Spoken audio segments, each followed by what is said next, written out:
Hello again, everyone, and welcome back to Reddit Aliens. I'm John, and as always, thank you so much for being here. A good topic? Let's do it. What was your "my gut feeling was right" story? Please remember to like, share, and subscribe. When I was doing my nursing school pre-requirements, I found out I was going to get stuck with a professor that literally everyone hated for AP2. She did a couple guest lectures in other classes I was in, and I just did not get a good feeling about her at all. Rather than take her class, I decided to transfer to a different school to finish my A&P requirements. The semester I would have had her, she brought a gun to campus and used it to shoot 6 faculty members during an afternoon meeting. 3 of them died. My micro teacher survived, but he was never the same afterwards. I'm really glad I skipped out on all that. I knew that bitch was crazy. I work at a small credit union, and we have limits for how much we keep in our drawers up front. Anything over the limit needs to be put in the vault. We also have a limit for how much we can have in our drawer at the end of the day. Excess gets sold to the vault. One day a teller left early for the day, and sold me her excess cash because the vault teller wasn't available. It was around $7,000, and I'm putting it in my drawer so I can post the adjustment for her selling the cash to me when I see this man walk in. And something feels off. A gut feeling tells me something bad is going to happen. I greet the man, and he walks up to my window and then stops, puts up a finger like, "Just a moment, please," and walks back out the door. I look at the other teller on the line with me, and we both thought that was weird. I decide not to wait and put my excess cash in the vault. I walk to the back and am counting the cash I was putting away when I hear this clattering noise from the teller line. I go back out and see the man walking out of the building. I ask the teller if he's okay, and he tells me the man had just robbed him. The man passed him a note telling him to give him all the cash he had. The clattering noise was the teller pushing his rolled coin through the window. If he had come to my window, he would have gotten over $7,000 cash. But because he left and I had that gut feeling, he robbed the only teller and only ended up with around $300. To this day, I feel terrible for leaving the teller alone. I didn't do anything against policy by stepping away, but knowing he had to handle that alone caused me a lot of feelings of guilt. Me and my best friend were hanging out at my rural ranch. No cars were in the driveway. I'm 21 and he's 18. He's outside the back of the house pretending he's a blacksmith with our shitty homemade charcoal furnace when a truck rolls up into our driveway. At that moment, I knew something was very wrong just from the sound of the vehicle. We get so few visitors that I can identify who is approaching by the sound of their car. It's 3 dudes in a quad cab truck. My buddy approaches the truck, blacksmith hammer in hand. An important fact about my buddy is that he looks like he's 13 years old. At this point, I grab my rifle. Who the are they? The driver gets out, and he has a semi-automatic in a holster on his hip. I see him between the curtains and window shutters. They claim to be local ranchers selling their meat door to door. If they were local ranchers, they'd know that you shouldn't just ignore a no trespassing sign like the 1-hour gate. They ask my buddy if his parents are home, to which my buddy quickly says yes, his father is home, and his uncle might want some fresh steaks. He pulled out his phone and called the cops, to which the men quickly got in the truck and left.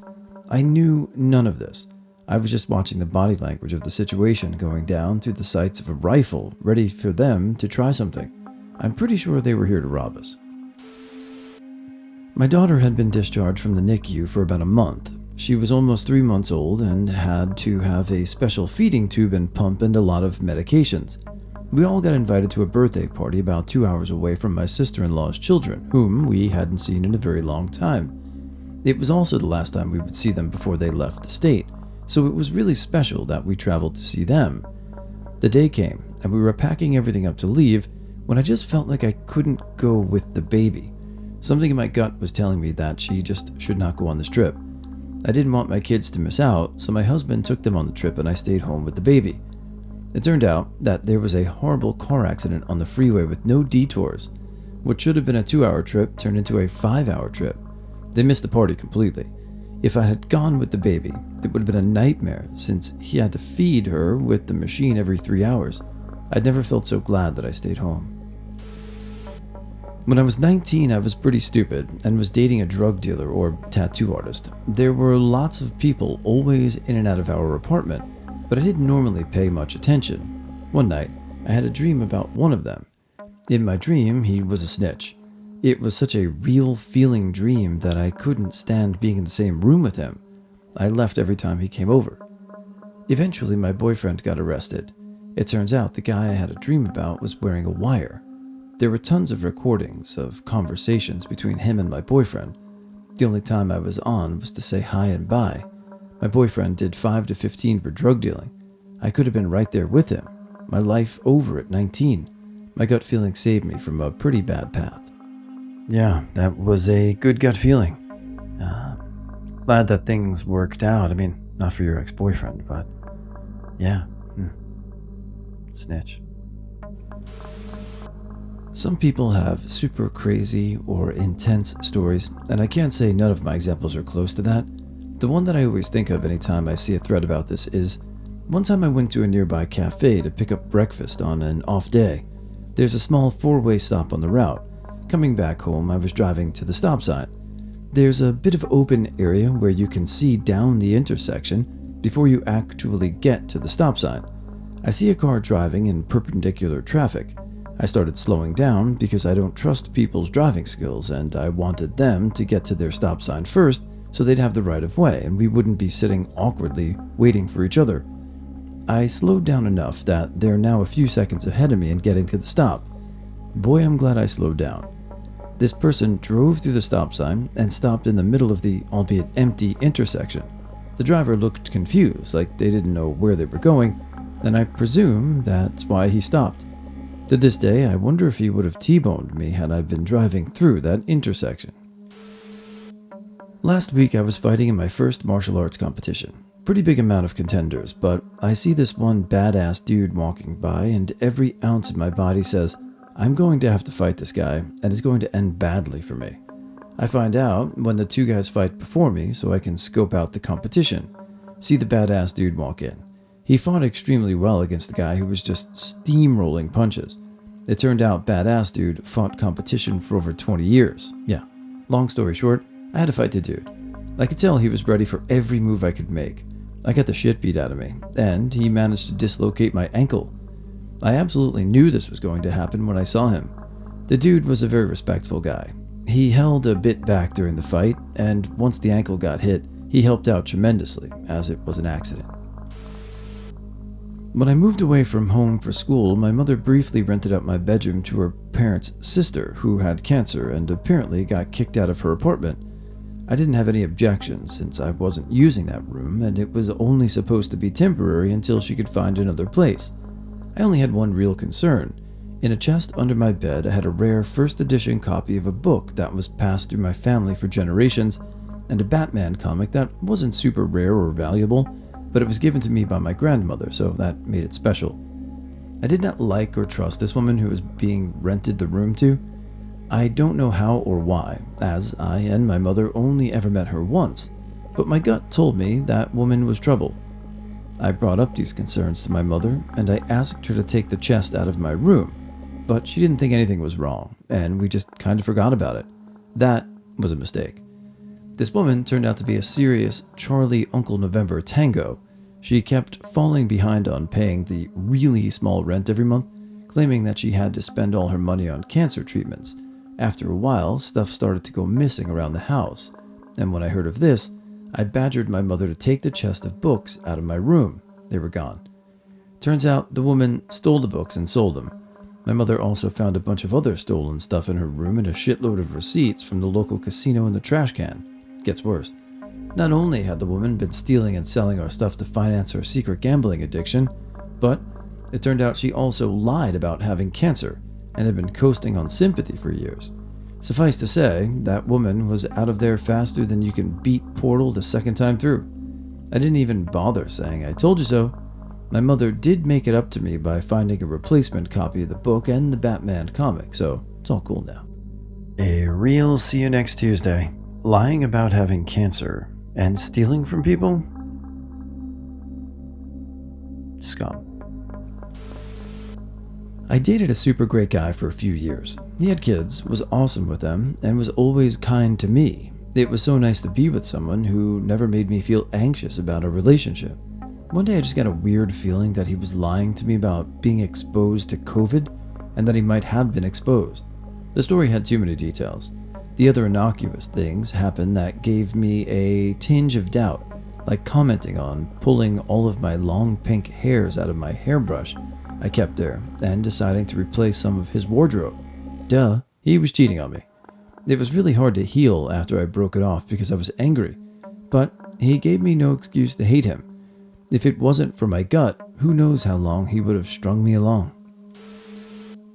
Mine was a couple of years ago on the way back home from a school trip to the water skiing lake about half an hour from our school. Me and my friends were about 18 years old at the time and had to drive to the lake on our own. There was no bus or anything organized by our school, so me and a few friends drove together in a car.